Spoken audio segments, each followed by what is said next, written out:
Bonjour à toutes, bonjour à tous. Bienvenue dans le forum de ce jour. Déontologie médicale, les droits des usagers sont-ils en agonie? C'est la préoccupation qui nous réunit dans le forum de ce jour. Face aux nombreuses plaintes des usagers des établissements de soins et hôpitaux et parfois avec des poursuites judiciaires, nous avons décidé de réunir les principaux acteurs concernés afin de proposer des solutions pour que tout usager des hôpitaux béninois jouisse pleinement de ses droits. Mais en attendant de les retrouver pour le débat, je nous propose de suivre à travers cette Vox Pop réalisée par Yasmine Damanta, qui est d'ailleurs avec nous sur ce plateau, on va la voir tout à l'heure. Je nous propose de suivre cette Vox Pop qui présente un peu la vie des citoyens sur les prestations des professionnels de santé béninois.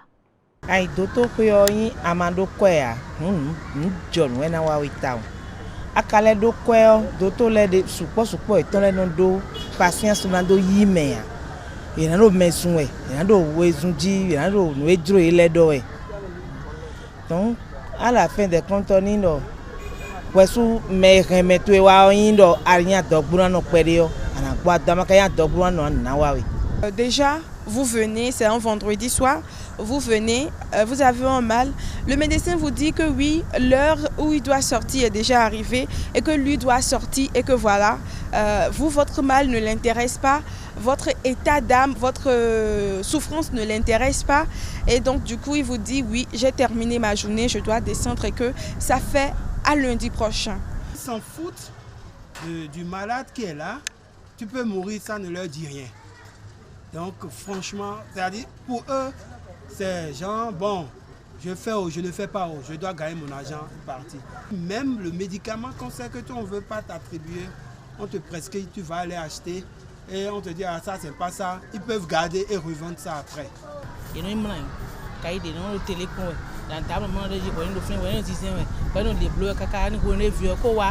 Asamen bio ewe de na wa ni le supeto e jero jiti be blo ham bo e do jimi de wa dalo mi o tuche wa zian dogomanji be egbe town e so en to gbe town do jimi de mi kunle nto jimi na mo si lo ta ruwe mi me de kunu kwa mo sine mi o we do mo town do egbe on si ko mo so jibi do funi a patente la gunu e wa yi de ka wa fini o san me we wa chokancho yi mi ganji bon jibi che ya mo ju ndo jibi che.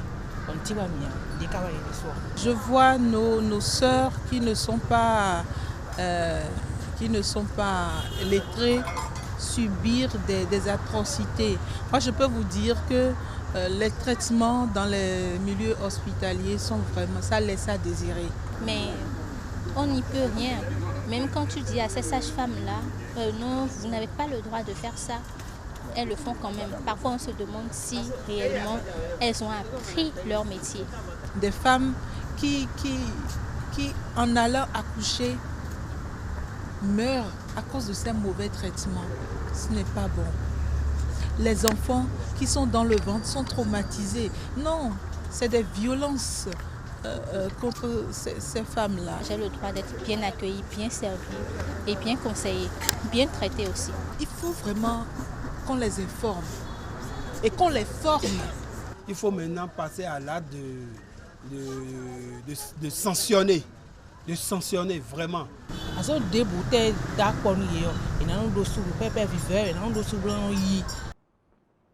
Voilà un peu l'avis des uns et des autres sur la situation que j'ai tantôt présentée. Nous avons les personnes concernées, interpellées dans cette Vox Pop sur ce plateau. Déjà, Saturnin Agbani, il est avocat, président de l'Association béninoise de droit médical et de la santé. Merci d'être avec nous. Je vous en prie, madame. Bonjour. Bonjour à vous. Nous avons également le président du Conseil national de l'Ordre des médecins du Bénin. Il est chirurgien généraliste, je dirais, Francis Dossou. Les médecins sont beaucoup plus interpellés. Merci d'être avec nous. Bonjour. Merci à vous. Bonjour, madame. Bonjour à tous. Nous sommes également avec, comme vous le voyez d'ailleurs à travers ces images que m'envoie notre réalisateur, nous sommes avec des acteurs de la société civile qui sont également des agents de santé, mais qui ont décidé, eux, de beaucoup plus se battre pour les droits des patients. On va avoir leur avis tout à l'heure dans le débat. Alors, président de l'Ordre des médecins du Bénin, dites-nous, On a suivi l'avis des citoyens. Nous ne sommes pas très bien accueillis dans les centres de santé. Nous ne sommes pas très bien pris en charge. Est-ce que vous vous retrouvez dans tout ça? Personnellement, non. Vous, non? Oui, je crois que ceux qui me rencontrent en salle de consultation ou à leur lit quand ils sont malades, ils savent bien que je ne suis pas de ceux qui repoussent les gens, je ne suis pas de ceux qui crient sur les malades. Je crois que je fais en sorte que chacun puisse se trouver relativement à l'aise quand il est en face de moi, quand il est dans mon service. Et qu'en est-il de vos confrères? Oui, je veux vous dire, ce n'est pas le cas pour tout le monde. Et il est de bon ton, justement, qu'on prenne des dispositions pour améliorer la situation et que le malade, le patient, l'usager ou le client, selon d'autres terminologies, soit bien accueilli, soit bien reçu, soit bien traité quand il est dans un centre de santé, quand il est face à un agent de santé. Face à un agent de santé. Et là, c'est que les usagers ont des droits, ils l'ont dit. C'est vrai que beaucoup ne maîtrisent pas leurs droits, mais n'empêche, il y en a. Les droits des patients, on en parle très peu. Maître, dites-nous déjà ce qu'on peut y mettre. Les droits des patients constituent en réalité l'ensemble de ces règles-là qui doivent être observées à l'égard du patient. L'ensemble de ces règles-là qui doivent être observées par le médecin, par l'agent de santé, afin de garantir au patient une meilleure qualité de traitement pour une meilleure santé. Parce que vous vous rendez à l'hôpital, c'est pour être guéri. Et c'est tout ce qui peut rentrer dans le cadre de ces soins à administrer aux patients. D'accord. Voilà. Et quel est l'ensemble de ces règles-là? Qu'est-ce qu'on peut retenir de ces droits? Il faut dire qu'au Bénin, nous avons un ensemble de dispositions législatives, notamment vous avez le code de déontologie, vous avez un corpus qui permet quand même de les garantir. On peut parler par exemple du droit à l'information qui n'est pas connu ou n'est pas du tout appliqué. Le droit à l'information, c'est-à-dire? Le patient en réalité doit être mis au courant du traitement qui veut lui être administré. Même avant? Même avant. Vous avez d'un autre côté par exemple le droit d'accès au dossier médical. On vous dit vous avez un dossier médical, les gens ne savent même pas qu'ils doivent avoir un dossier médical, qu'ils ont le droit d'avoir accès au dossier médical. Et le médecin non plus ne sait pas, par exemple, que le dossier médical constitue son bouclier en cas de problème au niveau de la justice. Et donc, tout ce parterre-là, c'est qu'il faudra œuvrer à davantage de vulgarisation de ces droits. De ces droits. Oui. Principalement le droit à l'information, le droit d'accès au dossier médical. Oui, entre autres. Mais je crois que c'est beaucoup plus ça, parce que quand on voit déjà après décès d'un malade, le garde-malade décide d'avoir le dossier médical de son parent. C'est impossible carrément, parfois c'est difficile, surtout lorsqu'on voit les conditions dans lesquelles le patient est décédé. Carrément, on dit le dossier, on ne retrouve plus le dossier a disparu. Alors, maître, président, pourquoi est-ce que les patients ne bénéficient pas de leurs droits comme il se doit? Quand ils viennent vers vous, quand ils viennent vous voir, quelles sont les raisons? Il faut déjà que le médecin ou le professionnel de la santé sache quels sont les droits du patient. Ah oui, parce qu'on est... Donc ce n'est pas que le patient qui ignore son droit. Il y a beaucoup de médecins qui ne savent pas.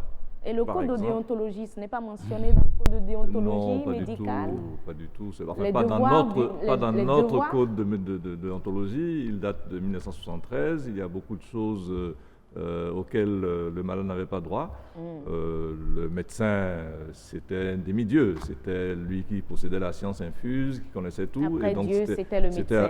Il détenait le savoir et il délivrait un peu ses ordonnances aux patients. Aujourd'hui, les choses ont changé. L'information est facile, c'est juste un clic sur Internet. Bon, il y a de bonnes et de mauvaises informations sur Internet, mais il faut savoir que le malade est en mesure de savoir. Et à partir de ce moment, il sait, lorsqu'il a cherché, il a le droit d'accès à son dossier.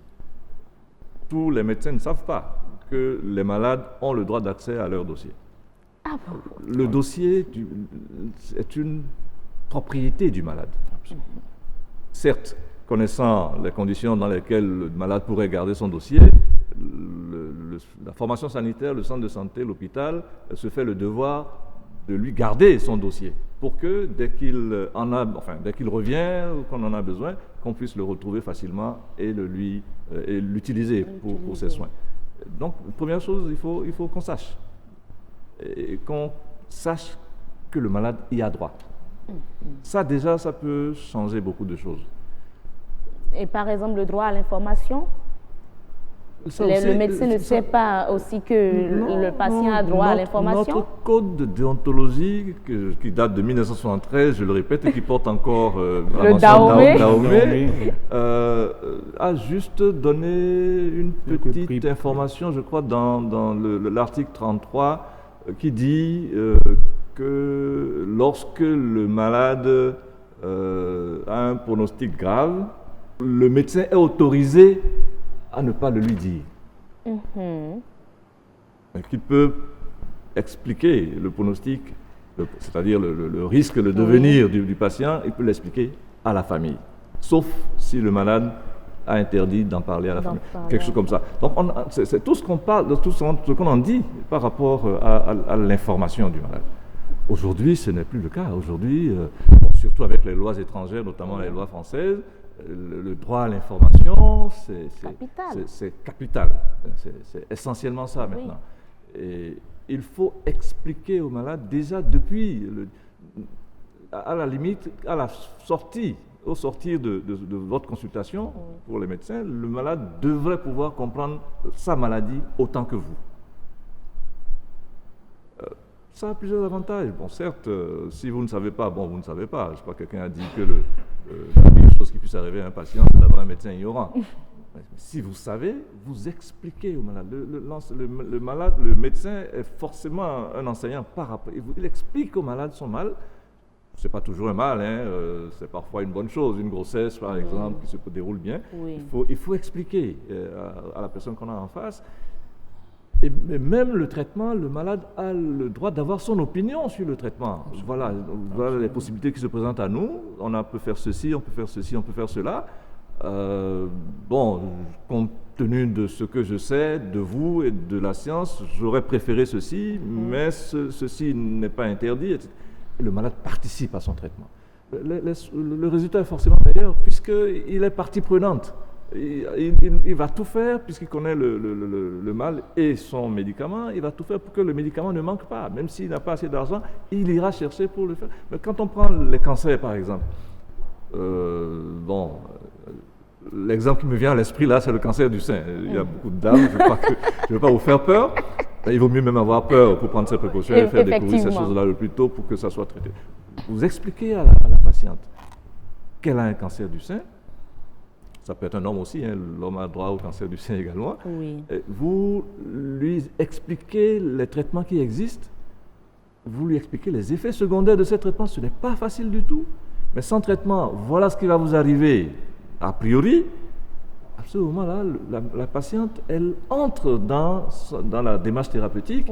Et même quand elle aura les effets secondaires des médicaments qui lui sont administrés ou des traitements qui lui sont administrés, elle a la force de résister et d'aller jusqu'au bout du traitement et de pouvoir un jour être déclarée guérie. Parce qu'on peut guérir du cancer du sein, à condition qu'il soit découvert tôt et qu'il soit traité dans les règles de l'art. On ne peut pas encore correctement traiter les cancers du sein sur place. Nous n'avons pas de radiothérapie, la chimiothérapie demeure encore très chère, mais je crois que l'État a un regard là-dessus. Oui, nous aurons bientôt un hôpital de référence qui prendra tout ça en compte. Mon propos, ce n'est pas les hôpitaux de référence, c'est le comportement de ceux qui sont censés soigner et de ceux qui sont censés décider pour les soins. L'hôpital, oui. Mais les hôpitaux qu'on a là, il suffit qu'on les prenne bien en main, qu'on s'en occupe bien. On peut traiter beaucoup de choses dans ces hôpitaux-là. D'accord. Donc, selon vous, c'est à cause de l'ignorance. Les médecins eux-mêmes sont ignorants de ces droits. D'abord l'ignorance, oui. D'abord l'ignorance. Oui. Et puis ensuite, il y a peut-être la cupidité de certains qui préfèrent éloigner les gardes-malades ou les parents des malades pour pouvoir trafiquer. Ça existe aussi. Ça, vous reconnaissez. Donc finalement, les patients, tous ceux qu'on a eu à travers cet élément témoin, n'ont pas menti sur le compte des agents de santé. C'est bien réel ce qu'ils ont décrit. Enfin, dans toute corporation, il y a des brebis galeuses. Mais dans le domaine de la santé, il y a de très belles brebis qu'il faut savoir pouponner, choyer pour qu'elles continuent à être bonnes. Mais dans le même temps, il faut sévir par rapport aux brebis galeuses. Voilà, mais moi je vais également vous demander le secret professionnel. Oui. Est-ce que ça aussi, le patient ignore, le médecin ignore cela parce que c'est aussi violé parfois? On reçoit de ces plaintes, la maître? Oui, mais le secret professionnel constitue un volet du droit à l'information quand vous l'analysez. Oui, quand vous l'analysez, ça constitue un volet. Et le secret en lui-même, d'abord, lorsqu'on vous dit que le médecin n'est pas tenu de vous faire part, par exemple, d'un certain mot, d'un mal que vous souffrez, et qu'il se doit de garder parce qu'il veut éviter un certain nombre de choses. Vous savez, c'est des notions qui appellent beaucoup d'analyse et qui, dans la pratique, dans leur application dans la pratique, peut prêter à confusion. Il faudra d'abord savoir jusqu'à quel niveau le secret, on peut se délier du secret. Le médecin doit informer. Parce que se délier du secret, c'est d'informer le patient pour lui dire « tu souffres de telle maladie, voilà ce qu'on peut t'appliquer ». Mais dans le même temps, vous allez prendre, par exemple, la loi 2005, si j'ai bonne mémoire, sur le VIH, vous interdit de dire certaines choses aux patients pour garantir également sa sécurité, sa vulnérabilité. Mais ça, c'est au patient. Le secret professionnel du médecin, beaucoup plus à l'endroit du public, c'est ce dont je parle. À l'endroit du public. Voilà. Bon, moi, je peux vous dire, à l'endroit du public, véritablement, il y a un problème qui se pose. Je peux vous conter un cas où déjà vous entrez dans un hôpital où le registre, où tout le monde est admis, le registre est là, le vigile n'est pas là, et un patient a eu accès, par exemple, au registre, et c'est le nombre connaît le nom de ceux qui sont le nom des patients, et il est mentionné également certaines pathologies, par exemple. Ça, c'est une violation de secret qui est mise, le secret est mis au dehors en réalité, oui. Le secret professionnel. Et on va dire que l'agent de santé est ignorant également de cela? Non, ce n'est pas ce que je disais. Mais le registre ne doit pas rester dehors. Celui qui est censé remplir le registre a un bureau auquel n'a accès que ceux qui y ont droit en principe. Maintenant, s'il n'y a pas de bureau pour lui, s'il n'y a pas de bureau où le registre devrait être, ça pose un problème, mais qui a sa solution. L'ignorance ne va pas jusque-là. Je crois que les médecins, en tout cas, et le personnel de santé, les médecins savent ce que signifie le secret professionnel. Ils n'ont pas le droit de divulguer en dehors du malade les informations concernant ce malade-là. Par contre, oui, on a l'obligation de tout expliquer, enfin l'obligation, il vaut mieux même tout expliquer au patient pour qu'il participe à la prise en charge de sa maladie. Il n'y a pas de secret vis-à-vis du patient, sauf dans le code de déontologie où il est dit que lorsque le pronostic est grave, qu'il vaut mieux ne pas le dire au patient. Bon. Il vaut mieux faire économie de vérité pour vous. Ça pourrait la psychologie du patient. Accélérer son décès. Mais il est bien dit là, pour le dire à la famille, il faut que le patient donne l'autorisation. Il faut prendre l'avis du patient. Est-ce que je peux parler de telle chose avec vos parents? À ce moment-là, on en parle avec les parents. Là, on peut dire toute la vérité, on doit dire toute la vérité pour que les parents se préparent à ce qui va se passer. Sinon, les gens savent ce que c'est le secret professionnel. Ils savent qu'ils n'ont pas le droit de porter sur la place publique ce qui est dit. Ça entre même dans le serment d'Hippocrate. Je ne dévoilerai pas ce que j'ai vu dans la maison. On ne s'immisce pas dans les questions de famille non plus. Ce n'est pas aux médecins d'aller gérer les problèmes conjugaux, sauf s'il est appelé comme un ami pour gérer ça. Oui, je crois l'avoir lu quelque part dans le code de déontologie médicale aussi, effectivement. Dans le code de déontologie. Je voudrais, vous permettez, préciser que les droits de patient participent même des règles de conduite du médecin. Ok. Oui, il faut impérativement le savoir, c'est-à-dire la façon dont le médecin doit se conduire protège le patient à partir des droits du patient. Et comme le disait le président tout à l'heure, il est important que les médecins également s'imprègnent de ces droits-là. D'accord. Madame, présentez-vous. Vous avez devant vous Madame Annick Nonou, épouse Agani Yaye. Je suis sage-femme d'État, juriste publiciste, actuelle surveillante générale du Centre hospitalier universitaire de la mère et de l'enfant Lagune. Et je suis la présidente fondatrice du réseau des soignants Amis des patients, la vice-présidente de l'amicale des anciens bénéficiaires de bourse japonaise. Je préfère m'arrêter là. D'accord. Il y a au moins 3 thèmes qui m'intéressent chez vous. Vous êtes sage-femme. Oui. Vous êtes juriste. Oui. Et il y a le chumel. Oui. Sage-femme chumel. Ça revient beaucoup plus dans les plaintes. Les sages-femmes ne sont pas très conviviales, elles ne sont pas accessibles. Pourquoi vous êtes ainsi? Comme le disait tout à l'heure le médecin, toutes les sages-femmes ne sont pas ce qu'on pense. Moi-même là, je suis sage-femme, mais je me permets de dire que je ne suis pas comme ces sages-femmes dont on parle. Donc finalement, nous avons ici le plateau, les agents de santé modèles. Non, nos clients sont là pour apprécier. Parce que vous savez, la sage-femme n'a pas un grand salaire au Bénin.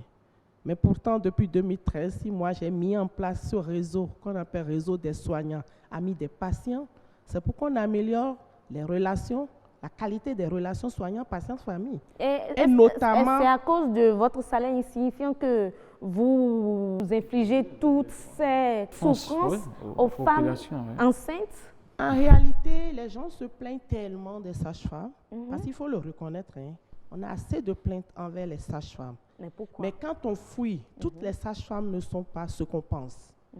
Et la sensibilité de la parturiente au moment de l'accouchement fait que la toute petite erreur, on prend ça comme une grande violence.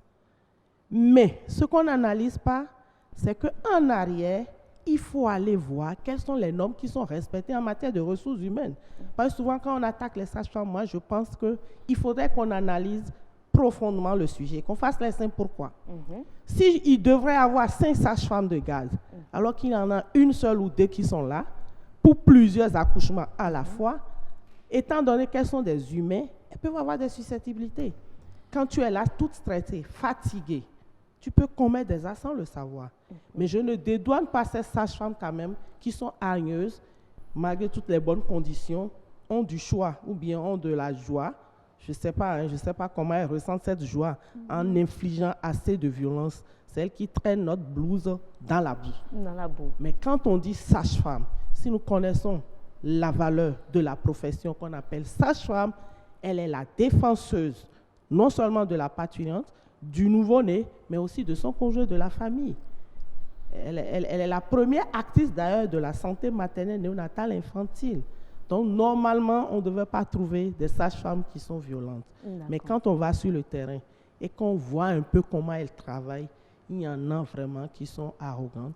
Et qui infligent assez de maltraitance à leurs parturientes. Je pense aussi que le système de formation en compte aussi beaucoup. Parce que quand on prend les curricula de formation, je me demande s'il y a des cours spécifiques par rapport à la protection des droits des patients, par rapport à la démocratie sanitaire. Juste là, on ne parle pas de démocratie sanitaire en Afrique, alors qu'on ne devrait pas parler de soins sans démocratie sanitaire. La démocratie ne s'applique pas seulement à la population en ville, mais à l'hôpital, la parturiente doit être à l'aise, la famille doit être à l'aise et les relations soignants-patients-famille doivent être équilibrées, juridiquement équilibrées. Ça veut dire quoi? L'agent de santé respecte les droits des patients et vice-versa, les patients, les usagers aussi doivent respecter les droits des agents de santé. Et quand bien même la femme enceinte, malgré toutes ses peines, veut mettre en place cette démocratie sanitaire, on dit non, elle parle trop, c'est quel accord elle veut nous faire et tout. Ben, oui, c'est la formation qui est déficitaire. Quand tu es en formation, tu vas sur les lieux de stage et que tu vois que la sage-femme, l'ancienne sage-femme qui est de permanence, par exemple, lors d'un accouchement, a le culot de taper la face interne des cuisses. On le voit faire. Moi-même, j'en avais fait, sans savoir que c'était une violence physique. Il a fallu que j'aille en stage au Maroc, au Japon, pour comprendre qu'il y avait tellement de violence, tellement de comportements nuisibles à la santé qu'il faut éliminer. On parle de normes historiques nuisibles à la santé. Mais tant qu'on ne donne pas des cours par rapport à ça, les professionnels de santé vont continuer par violenter les patients sans savoir qu'ils sont en train d'exercer réellement des violences. Des violences. Mais j'en viens maintenant au deuxième thème qui m'a accroché chez vous, le CHUMEL. Malgré tout ce qui se fait, vous avez parlé de formation au Japon. Je sais qu'il y a une démarche qualité. Il y a une démarche qualité qui a commencé depuis 2005. Voilà, comme ça, depuis quelque temps, ça nous a réjouis, mais les plaintes n'ont jamais cessé. Vous savez, en matière d'amélioration de la qualité des soins, l'amélioration est continue. Et quand nous prenons même le concept de voix des usagers, même dans les pays les plus développés, les plaintes ne peuvent pas cesser. Mais normalement, on devrait documenter les informations et voir si la courbe est descendante ou ascendante. Parce que quand les gens se plaignent, il faut exploiter le contenu des plaintes. Et toutes les plaintes ne sont même pas souvent justes. Il faut discuter avec le patient, lui expliquer la cause des comportements ou ce qu'il pense prendre comme une violence, lui expliquer qu'en réalité, on est en train de respecter certaines normes. Raison pour laquelle le droit à l'information revient. Oui, ça revient. Absolument, absolument. Et moi, à mon niveau, je suis en train de faire un travail depuis 2016. Et là, actuellement, la courbe est descendante. C'est vrai que certaines plaintes persistent, mais la courbe est descendante. En 2016, on avait 2170 plaintes. Précisément au CHUMEL, à l'OMEL. Bien sûr, oui. On avait 2170 plaintes en 2016. En 2017, j'en ai 1048. Okay. Mais en 2018, on a chuté jusqu'à 600 et quelques plaintes. Je ne veux pas dire qu'on est exceptionnel ou bien non. Mais l'autre problème que les gens ne comprennent pas, c'est quoi? On n'a pas su gérer le professionnel de santé qualifié. Pourquoi je le dis ainsi? Beaucoup sont allés en stage, c'est vrai. Mais quand ces sages-femmes-là sont revenues du stage, est-ce qu'on non seulement on a fait la capitalisation des expériences, comment faire la pérennisation des acquis? Quand vous constatez qu'une sage-femme, en dehors de sa profession, a d'autres aptitudes positives, il faut savoir les motiver et les maintenir au centre. Beaucoup ont été affectés, beaucoup ont vidé le CHUMEL.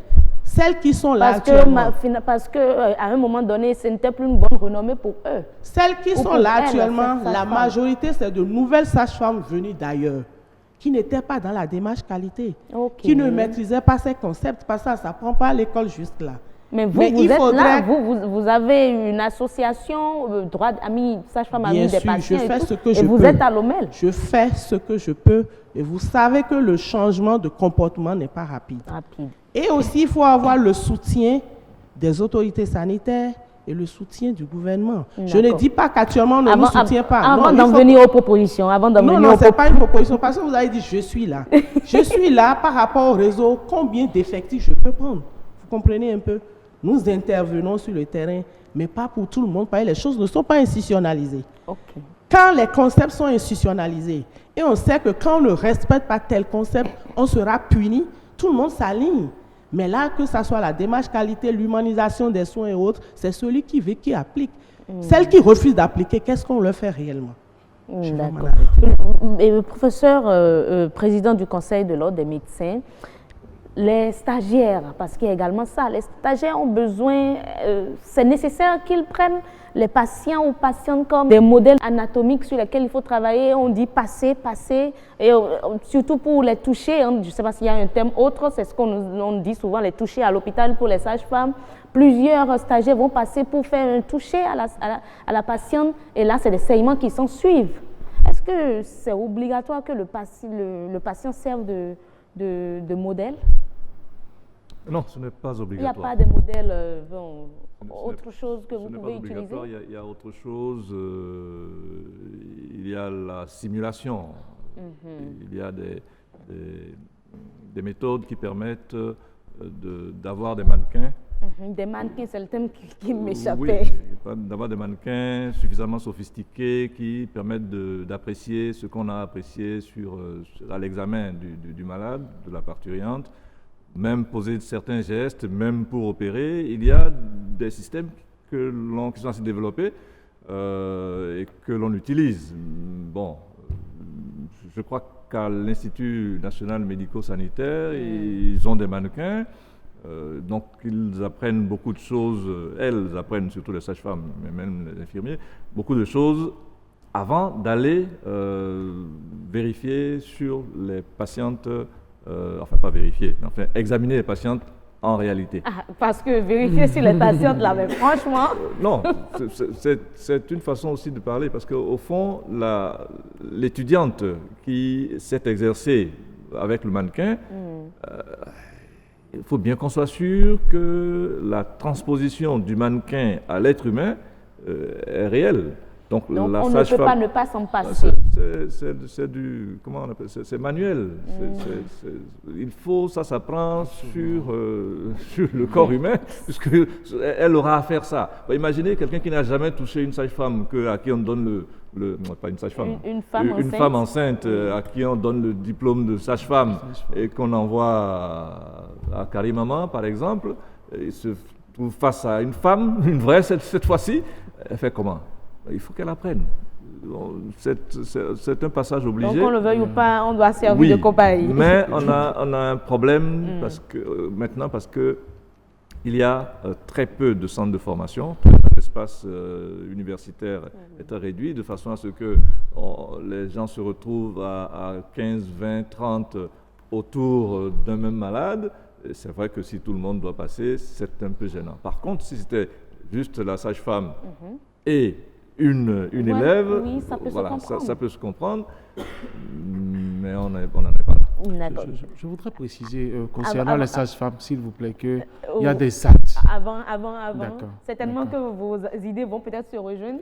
Oui, vous avez pu faire cette Vox Pop, je l'ai annoncé tantôt, Yasmine Damanta, c'est elle qui nous a aidé à avoir l'avis des citoyens sur le sujet. Alors Yasmine, votre avis? Oui, sur le sujet, j'ai eu beaucoup de plaintes, mais je n'ai pas pu tout utiliser. Voilà, mais je voulais rebondir sur le cas de que vous devez des stagiaires qui prennent les patients. Vous allez dans une salle pour vous faire consulter. On demande à la patiente de se mettre nue. Et elle est nue devant 6 à 8 étudiants. Le médecin même est là, on dit observer. C'est gênant, parce qu'on ne demande même pas à la patiente... Est-ce que vous permettez? Voilà, on ne demande pas son autorisation. Mais je me demande à quel moment le patient est autorisé à interpeller l'association. Et là, est-ce que le patient peut même dire non? Oui. Le patient peut dire non? Le patient peut dire non. Ok. C'est son droit. C'est son droit. Oui. Mais là, les conséquences vont par exemple. Non, il n'y a pas de conséquences. C'est son droit. En fait, c'est assez fréquent. Quand à ma consultation, il y a souvent quelques étudiants en spécialité comme les étudiants en médecine. J'examine le patient, je dis, bon, papa ou maman, votre fils va pouvoir toucher, est-ce que ça vous dérange? Habituellement, les gens disent oui.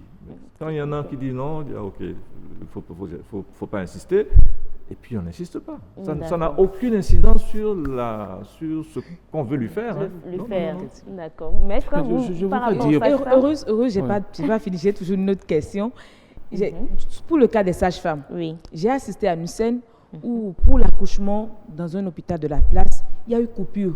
On demandait aux parents des femmes prêtes à accoucher d'aller acheter des torches.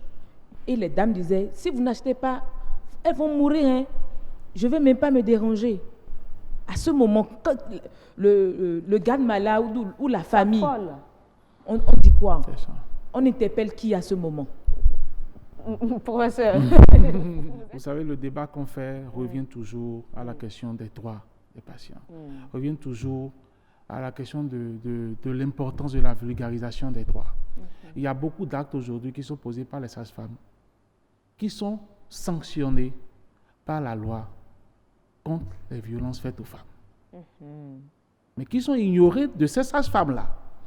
Or, c'est inscrit dans cette loi-là, et lorsqu'elles se retrouvent dans le cas, c'est qu'elles sont passibles de poursuites judiciaires. Elles vont se retrouver devant les tribunaux. Mais il faut le savoir. Oui, il faut le savoir, et c'est ça. Je dirais même que ces femmes qui ont des associations de lutte contre les violences faites ne savent même pas que peut-être ces pratiques-là oui, c'est parce possible. Que leurs actions ne vont souvent pas à l'endroit de ces sages-femmes. C'est possible, c'est possible. La sage-femme parlait tout à l'heure, par exemple, des touchés. Ça dépend. Vous pouvez avoir des touchés qui vont considérer des actes de violence. Et ça, la loi a prévu des répressions par rapport à un certain nombre de cas. Mais il faut le savoir. Si vous ne savez pas, vous tombez sous le coup de la loi. C'est aussi simple que ça. Donc, elle ne pense pas que, accueillir, tout est permis. D'accord. Oui, tout à l'heure, par rapport aux stagiaires, je voudrais intervenir. Vous savez, nous sommes dans un pays où il n'y a pas assez d'écoles, mais il y a assez d'apprenants. C'est vrai, on ne doit pas violenter les patients. Mais moi, je dis, c'est la communication qui règle les problèmes. Toutes les fois que moi, je suis en salle, je suis en blouse, et que les étudiants doivent travailler, j'explique à la femme, quand mon temps, c'est parce qu'on m'a laissé apprendre sur quelqu'un que j'ai pu faire correctement. Mais attention, il faut faire sous la supervision d'une sage-femme expérimentée. La sage-femme ne doit pas aller s'asseoir, laisser l'étudiant créer des gaffes parce qu'elle en est responsable juridiquement. Mais est-ce qu'elle sait qu'elle en est responsable? Mais non, beaucoup de sages-femmes ne le savent pas. Quand je prends l'exemple qui a été donné, on doit décortiquer, on ne va pas tout mettre sur le dos des sages-femmes. Hein. La sage-femme ne va pas acheter les torches dans les hôpitaux. Il y a un problème là qu'il faut régler. J'en viens. Et il ne revient pas aux parents non plus d'acheter de torches. Mais là, le problème qui se pose, c'est qu'il n'y a pas eu anticipation sonore, s'il s'agit des cas des femmes et autres. Mais on peut avoir aussi ce cas par rapport à d'autres patients qui sont de sexe masculin. C'est pour dire quoi? Il faut que le milieu soit qualifiant avant qu'on mette les professionnels de santé. Mais là où les professionnels commettent d'erreurs, parce qu'il est dit, quand le milieu n'est pas qualifiant, tu peux dire que tu ne peux pas travailler parce que tu ne veux pas mettre en insécurité la vie des patients. Mais quel est cet agent de santé au Bénin qui a le courage de le dire? Personne ne le dit. Mais le jour ça pète, tu fais les frais. Vous le dites, tout à l'heure, il a parlé... Président de l'ordre des médecins. Je viens, si je un n'ai pas médecin fini. se rebelle, qu'est-ce qu'il... J'en viens. Je voudrais quand même lire l'article qui parle des violences faites aux patientes en matière de gynécologie, obstétrique et autres. On dit, c'est la loi 2011-26 du 9 janvier 2012 portant prévention et répression des violences faites aux femmes. Quand nous prenons l'article 2, l'alinéa 3, il dit ceci. Au titre de la présente loi, sont également considérées comme des violences faites aux femmes le fait pour un agent médical, paramédical, de ne pas apporter à une femme au cours d'un accouchement toute la diligence requise. Déjà, quand on prend toute la diligence requise, ça emballe beaucoup de choses. Et après, on dit ou de s'abstenir d'accomplir son devoir professionnel.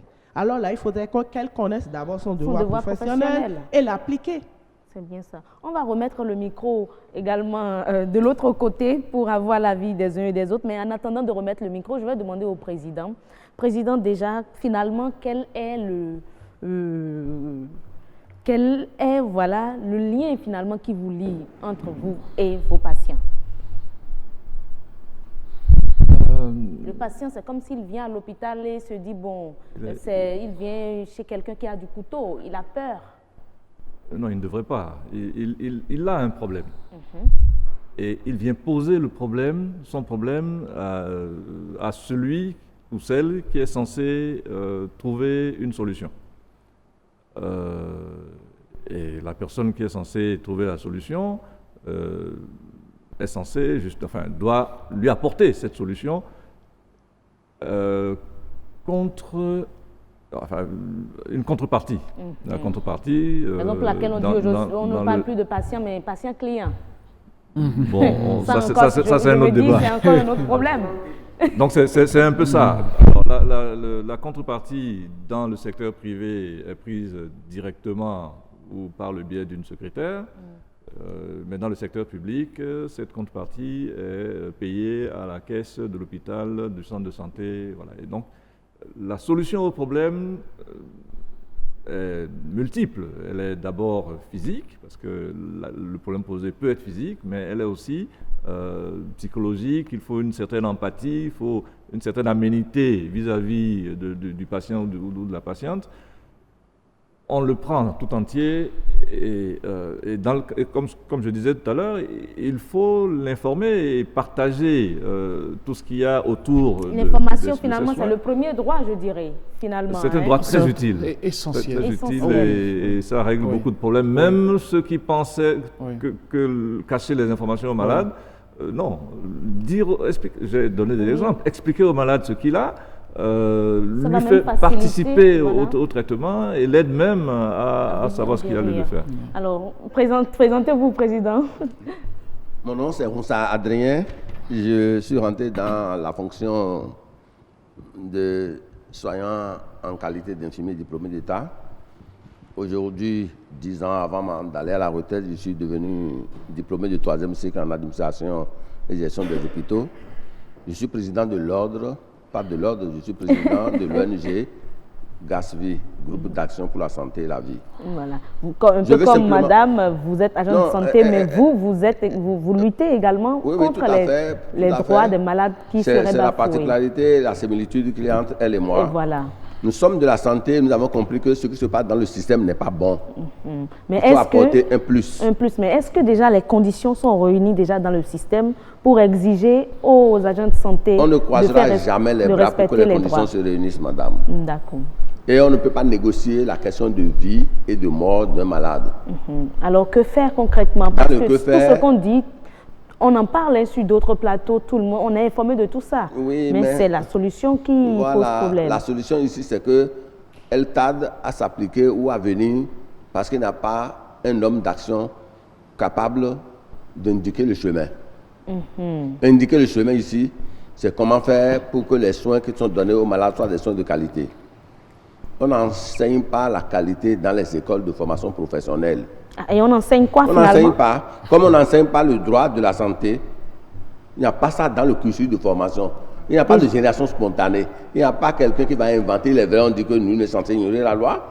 Mais si on n'est pas censé ignorer la loi, il faut avoir appris quand même ce que c'est que le droit de la santé ou le droit à la santé. Donc il faut déjà revoir les curricula. Il ne s'agit pas oui, il faut revoir les curricula. Ce n'est pas une question de séminaire pour aller faire séminaire sur la qualité des soins. Non, il faut que ça rentre dans le curricula de formation des agents, depuis le médecin jusqu'à l'agent de santé qui a accès à toucher aux malades et à lui faire des soins. Tant qu'on n'aurait pas fait ça, on va faire du saupoudrage. Le malade n'a besoin que des soins de qualité. Et il ne peut pas avoir des soins de qualité lorsque celui qui est qualifié pour laisser ce malade pour aller s'occuper de toute fonction. Voilà encore. Et ça, c'est un problème qu'il faut régler. Il ne peut pas avoir qualité de soins lorsque l'article 1162 du Code pénal dit que, en toutes circonstances, l'administration de l'hôpital doit veiller à ce qu'il y ait une continuité dans les soins à donner aux malades. Et l'article 47 du Code pénal dit que, quel que soit alpha, l'agent de santé ne doit jamais abandonner les soins qu'il fait à son malade. Donc, s'il y a une disposition juridique qui contraint l'administration à ne jamais laisser la discontinuité des soins et qu'il y a une disposition juridique également qui contraint le soignant à ne jamais faire une discontinuité dans les soins, il faut juste respecter. C'est pour prendre des précautions pour sauvegarder le malade. Malheureusement. Mais toutes ces dispositions juridiques sont boycottées lorsqu'on va à la grève et que la grève porte sur l'abandon des soins aux malades. Je crois que c'est réglé actuellement. Le malade n'a commis aucune faute dans la non-satisfaction des doléances posées par les fonctionnaires. Et ce n'est pas la peine d'aller prendre le malade comme un sandwich et le tuer ou le laisser mourir sous peut-être qu'on veut se venger de quelque chose. Ce n'est pas normal. Il faut punir celui qui a fait la faute et non punir l'innocent. Le malade est un innocent.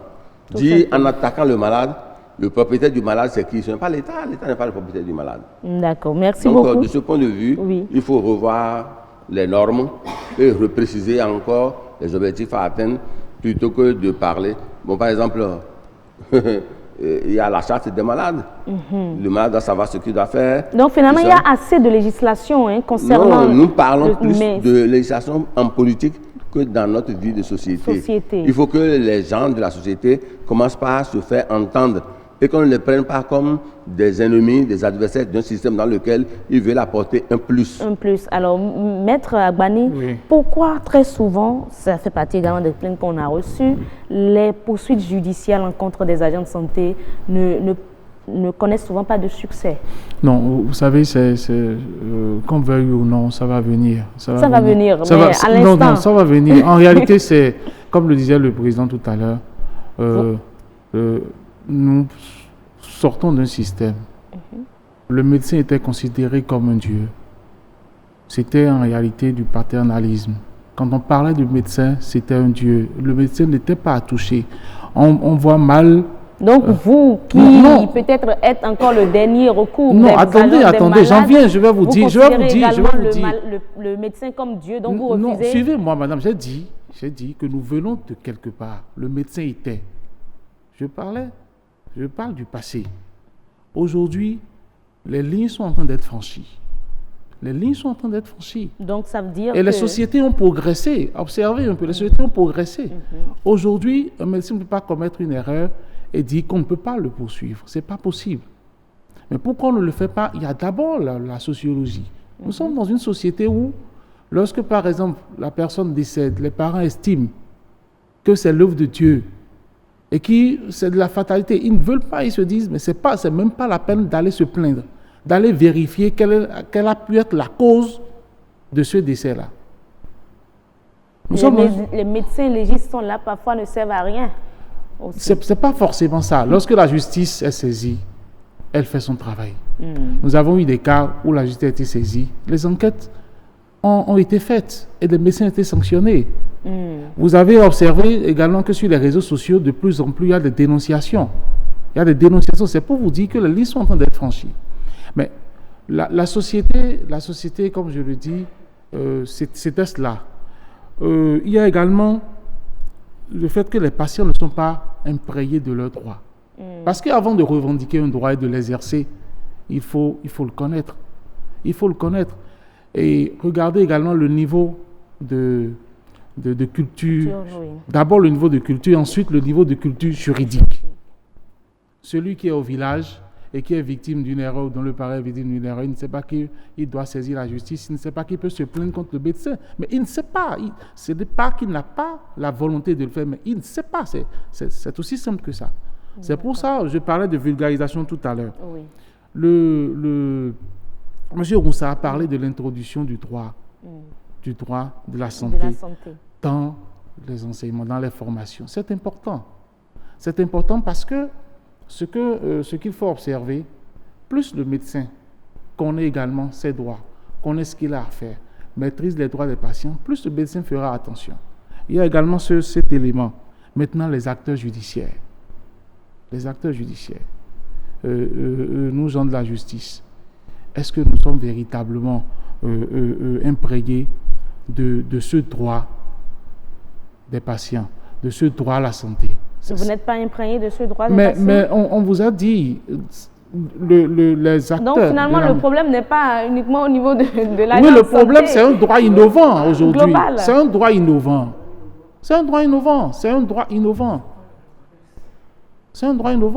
Donc, c'est maintenant que il est en train de rentrer un peu, petit à petit, dans notre culture. Sinon, avant, voilà. Donc, rassurez-vous, la judiciarisation de la médecine va progresser au Bénin. Au Bénin, d'accord. Professeur, nous sommes à l'ère des réformes. Il y a beaucoup de réformes opérées dans le secteur santé. On espère que ça va vraiment permettre au système de penser toutes ses plaies. Mais est-ce que déjà, selon vous, ça suffit pour qu'on dise aujourd'hui que les droits des patients ne seront plus bafoués dans les hôpitaux, dans les établissements de soins? Bon, moi, je fais déjà une séparation entre ce qui se passe dans le secteur public et ce qui se passe dans le secteur privé. Aucun n'est indemne, mais dans le secteur public, c'est beaucoup plus grave parce que là... plus de légèreté. Il y a plus de légèreté, il y a moins de pression. Moins de pression de l'autorité. Où il n'y a carrément pas d'autorité parfois. C'est un peu comme l'administration publique. Hein. L'entreprise privée, c'est toujours différent Exactement. que le fonctionnaire qui est dans l'entreprise publique. Et puis, dans le secteur privé, on est plus exposé aux plaintes et à l'action judiciaire. Parce qu'un professionnel de la santé du secteur public, l'ordre des médecins n'y a pas accès directement. L'ordre des médecins est obligé de passer par son administration pour pouvoir agir sur lui. Et parfois, il est protégé. Parfois, il est couvé par son administration, par ses responsables hiérarchiques, ce qui fait que c'est difficile d'y avoir accès. Donc c'est un aspect aussi dont il faut tenir compte. Et la mission beaucoup plus de l'ordre, c'est de mettre de l'ordre dans le système. Mais si c'est pour couvrir les bêtises, les erreurs médicales... Parlant de l'ordre national des médecins du Bénin, il a une action directe sur les médecins du secteur privé, mais pour les médecins du secteur public, il est obligé de passer par l'administration publique. D'accord. Ministère, direction départementale, direction des hôpitaux, zones sanitaires, etc. Alors, qu'est-ce que vous faites concrètement pour peut-être lever ces barrières-là, pour que le secteur soit beaucoup plus assaini? Non, chacun son rôle. Le ministère a le rôle de... Et quel est le rôle de l'ordre? C'est ce que je suis en train de dire. Non, au niveau du public. Du secteur public. Oui. L'ordre identifie les problèmes. D'accord? S'il y a une plainte, par exemple, l'ordre fait son enquête, fait ses preuves et informe l'administration, la hiérarchie du médecin en question. Tout simplement. Ah, c'est déjà beaucoup. Le patient n'a pas encore obtenu satisfaction, donc rien n'est encore fait. Disait tout à l'heure que les gens ne veulent même pas se plaindre. Quelqu'un meurt, on ne sait pas de quoi il est mort, on ne fait pas d'autopsie. Ailleurs, c'est systématique. Une fois qu'on n'a pas l'explication solide de la cause de la mort, le décédé, le cadavre passe au bloc. Et on l'opère, on sait exactement. Malheureusement, ici, on dit divina diaouton. Hein. Voilà. Très rapidement, parce qu'on fait déjà de grands signes de l'autre côté. Non, c'est simplement pour dire que tenez bien votre micro. Si la judiciarisation met du temps, oui, ça dépend de la porte par laquelle la médecine moderne est rentrée en Afrique et au Bénin. Le colonisateur est venu... Malheureusement, on n'a pas le temps de revenir sur l'historique je viens de la médecine moderne. Non, parce que si on ne connaît pas l'origine du mal, on ne peut pas créer le mal. Et je n'ai pas l'impression qu'on est venu... L'origine, c'est parce que c'est une médecine qui vient de l'Occident. En une minute au maximum. C'est déjà beaucoup. Nous étions des colporteurs de caisses de médicaments, les Africains et les Béninois. Ce que je dis là, c'est l'histoire de la pénétration de la médecine moderne en Afrique et au Bénin. Et nous sommes restés à cette étape embryonnaire parce qu'on n'a pas grandi. Vous avez vu comment, sur le plan politique, on prend des lois rapidement pour régler les problèmes, mais à la santé, on est lent parce qu'on a préféré rester dans l'empirisme. Merci beaucoup.